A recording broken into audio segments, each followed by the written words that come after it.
गिरिराजाय श्री गोवर्धन नामिने अशेष क्लेश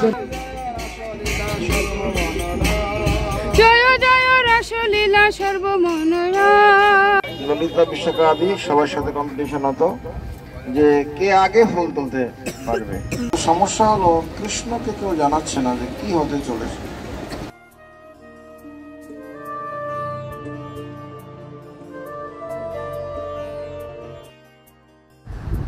আজ আমাদের 84 ক্রোশ পরিক্রমা অন্তিম দিন। এই অন্তিম দিনে আমাদের এই আশ্রম থেকে প্রভুরা বাস করেছে, তাই গোবর্ধন পরিক্রমা হবে আজকে 21 কিলোমিটার গিরি গোবর্ধন পরিক্রমা হবে। তাই বাসে করে আমরা সেই স্থানে যাচ্ছি।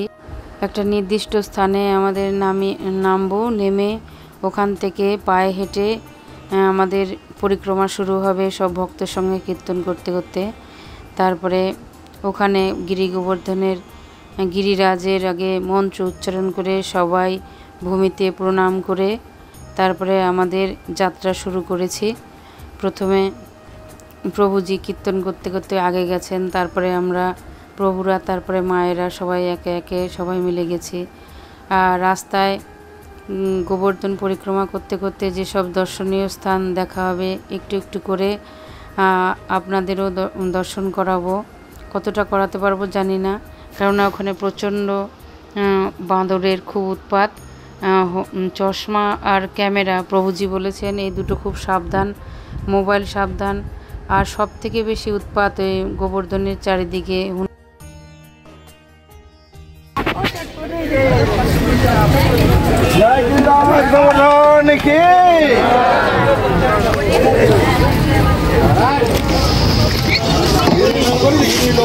नमस्ते गिरिराजाय श्री गोवर्धन नामिने अशेष क्लेश नाशाय परमानंद राधिके नमस्ते गिरिराजाय गोवर्धन नामिने अशेष क्लेश नाशाय परमानंद दायिने नमस्ते गिरिराजाय श्री गोवर्धन नामिने अशेष क्लेश नाशाय परमानंद दायिने राज गोवर्धन की जय।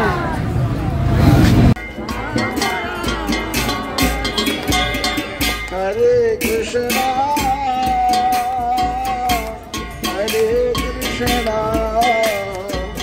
कृष्णा कृष्णा हरे हरे हरे राम राम राम हरे हरे हरे कृष्णा कृष्णा कृष्णा हरे राम राम राम हरे हरे हरे कृष्णा कृष्णा कृष्णा हरे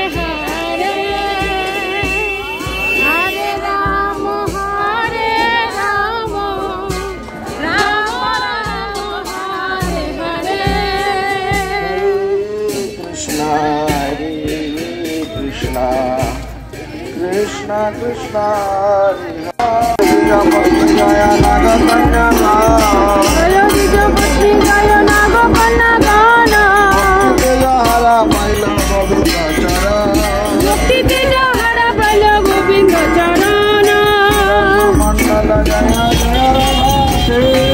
वसुमंडल जय जय राधा जय जय रासलीला सर्वमनया।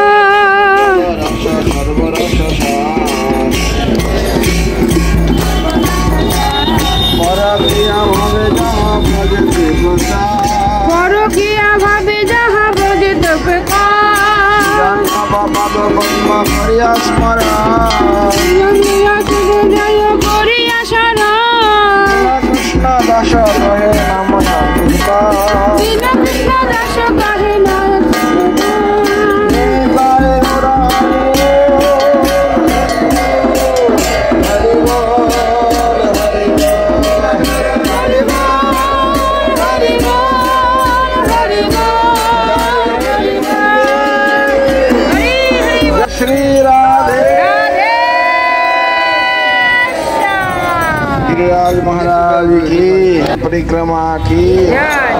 तो আমাদের সাথে রয়েছেন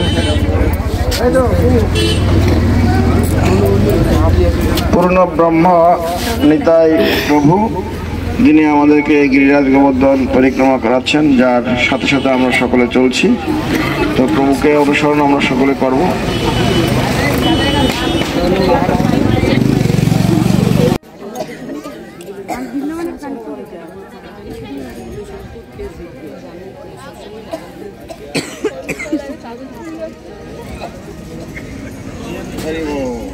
ললিতা বিশাখা আদি সবার সাথে কম্পিটিশন হতো যে কে আগে ফুল তুলতে পারবে, কৃষ্ণ চরণে ফুল দিতে পারবে।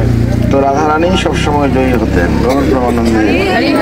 পরে এখানে কুসুম সরোবর করা হয়, কিন্তু আগে দরজা খোলা থাকতো, আমরা গিয়ে আচমন করতাম। এখন কোনো কারণে দরজা বন্ধ।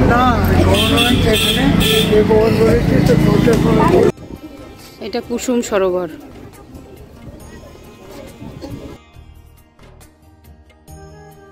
চক্লেশ্বর মহাদেব, বাবা ফেলে দেবে তো।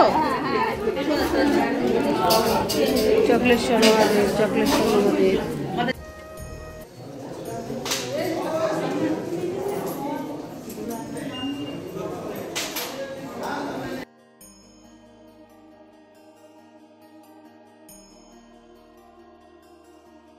নন্দ মহারাজ যশোদা মাই এখানে স্নান করেছেন।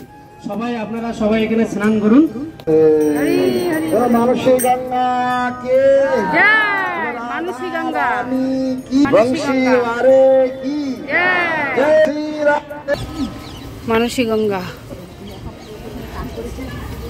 এটা মানসী গঙ্গা।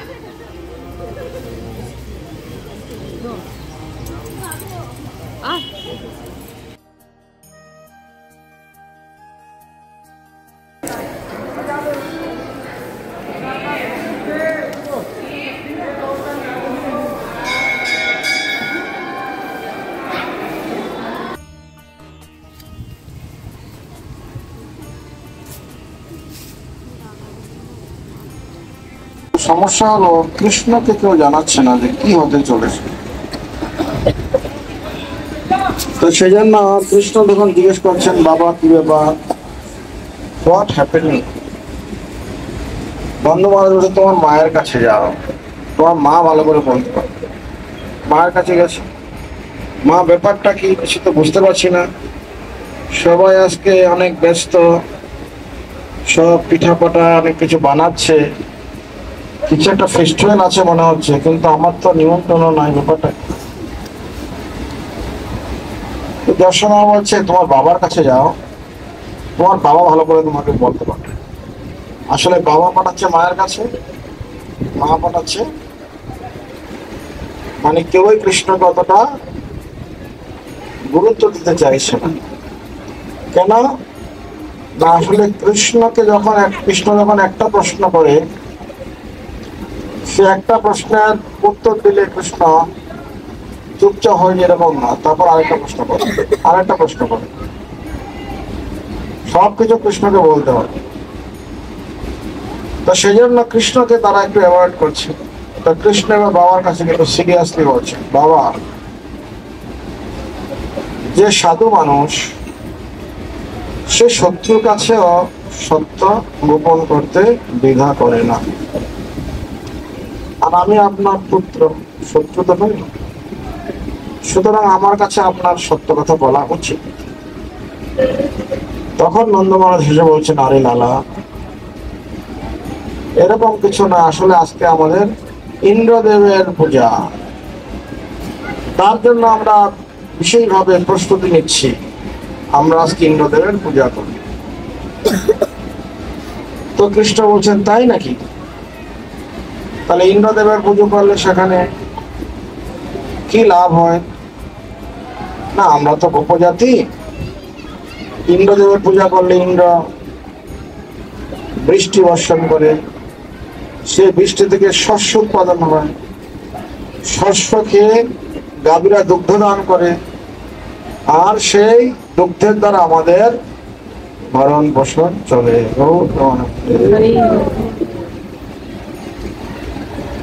তখন কৃষ্ণ বলছেন, তাই নাকি? তাহলে এই যে আপনার পুজো করছেন, এটা কি আপনি শাস্ত্রীয় ভাবে কোনো শাস্ত্র থেকে রেফারেন্স নিয়ে করছেন, না আপনার বংশানুক্রমিক রীতি অনুযায়ী আপনি করছেন? কেননা যে কোনো পূজা, যে কোনো ভক্তি, যে কোনো অর্জন, যা কিছু করব, আমাদের উচিত সেই বিষয়ে আগে ভালো করে শ্রবণ করা, জানা, তারপরে করা। তাহলে আমরা 100% সেটা ফল পাবো, কি না? কিন্তু আমাদের সমস্যা হলো আমরা কেউ শুনতেই চাই না। আমাদের হিন্দুদের 12 মাসে 13 পূজা, দুর্গা পূজা, কালী পূজা, লক্ষ্মী পূজা, সরস্বতী পূজা, নাকি আরো কত রকমের পূজা। কিন্তু কোন পূজাতে কি সেই পূজা, সেই দেবতার কোন গুণ মহিমা উদ্দেশ্য কিছু কীর্তন করা হয়, পাঠ করা হয়, ভাগবত থেকে, পুরাণ থেকে, শাস্ত্র থেকে আলোচনা করা হয়? হয়। কেন পূজা করছে সেটার উদ্দেশ্য, কিভাবে পূজা করা উচিত, কিরকম মনোভাব থাকা উচিত, কোনো হয় কিনা? তো কৃষ্ণ বলছেন যে না, যখন আপনি পুঙ্খানুপুঙ্খ ভাবে সেই বিষয়ে জেনে করবেন, তাহলে কি হবে? আপনি পূর্ণ ফল প্রাপ্ত হবে। তখন নন্দ মহারাজ বলছেন না, আসলে এরকম তো শাস্ত্রীয় কিছু রেফারেন্স আমাদের জানা নেই। তবে হ্যাঁ, আমাদের পূর্বপুরুষরা এরকম ভাবে প্রতি বছর ইন্দ্রের পূজা করে আসতো, যেরকম ভাবে করে আসতো, আমরা কোনো প্রধান সেভাবে ইন্দ্রদেবের পূজা করে আসছি। এবং আমরা এটা জানি যে ইন্দ্র পূজা করলে বৃষ্টি হয়।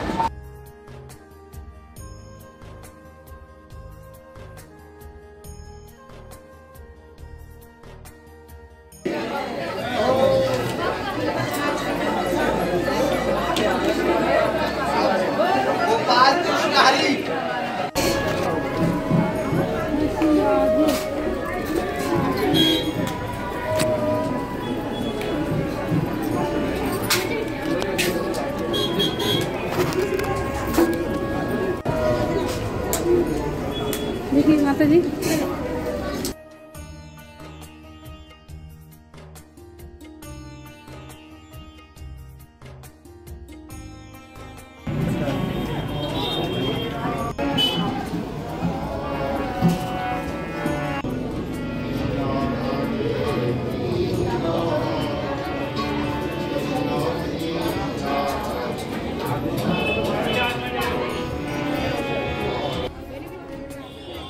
উদ্ধব কুণ্ড,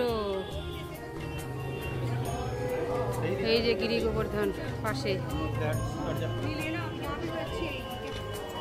গিরি গোবর্ধনের পাশে উদ্ধব কুণ্ড, এই সাথেই এই মন্দির।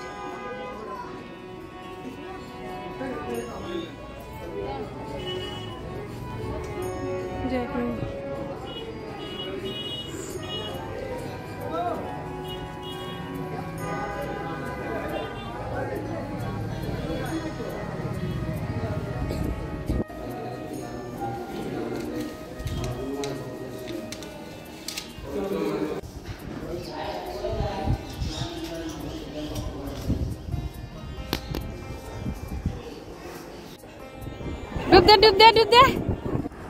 আমরা এখন গোবর্ধন পরিক্রমা কমপ্লিট করে শ্যামকুণ্ড, রাধাকুণ্ডতে চলে এসেছি। এখানে এসে আমরা সব ভক্তরা মিলে শ্যামকুণ্ড এবং রাধাকুণ্ডতে সবাই স্নান করলাম। খুবই কষ্ট হয়েছে, কেননা এতটা হাঁটা অভ্যাস নেই। খুবই কষ্ট হয়েছে। মাঝে রাস্তায় অনেক কিছু, আরও আমরা বহু স্থান দর্শন করেছি। সব জায়গায় ফটো তুলতে পারিনি, ভিডিও করতে পারিনি। আমরা এই শ্যামকুণ্ড, রাধাকুণ্ড দর্শন করার পরে আরেকটা স্থানে যাব। ওখানে গিয়ে আমাদের দুপুরের প্রসাদ হবে। দুপুরের প্রসাদ হওয়ার পরে এখান থেকে আবার বাসে করে আবার আশ্রমে চলে যাব। আজকের মতো আমাদের ব্রজধামের যাত্রা শেষ।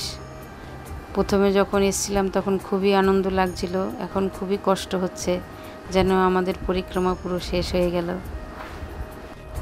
আমার ভাই এবং তার স্ত্রী, তার বাচ্চা আমাদের সঙ্গে দিল্লি থেকে দেখা করতে এসছে। আমরা যেহেতু বৃন্দাবনে পরিক্রমায় এসেছি, তাই ওরা এত কাছে থেকে আমাদের সঙ্গে দেখা করতে পারবে না, তাই ওরা তিনজনই এসছে। বাচ্চাটা একটু অসুস্থ ছিল, তা সত্ত্বেও আমাদের সঙ্গে দেখা করতে এসছে এবং আজ রাতটুকু ও আমাদের সঙ্গে থাকবে। কালকে আবার বৃন্দাবনের আমরা মন্দির টন্দির পরিক্রমা মানে দর্শন করব, দর্শন করে ওরা আবার তারপরে চলে যাবে। আমাদেরও ট্রেন আছে বিকালে, আমরাও বিকেলে চলে যাব, ট্রেন ধরবো, ওরাও চলে যাবে।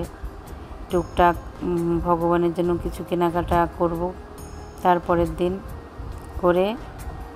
আর যখন এসেছিলাম তখন খুবই ভালো লাগছিল, এখন খুবই মনটা খারাপ লাগছে। ভক্ত সঙ্গে যে এত এত আনন্দ হয় আমার জানা ছিল না, কারণ এরকমভাবে আমি আর কোনো দিন আসিনি, এই প্রথম।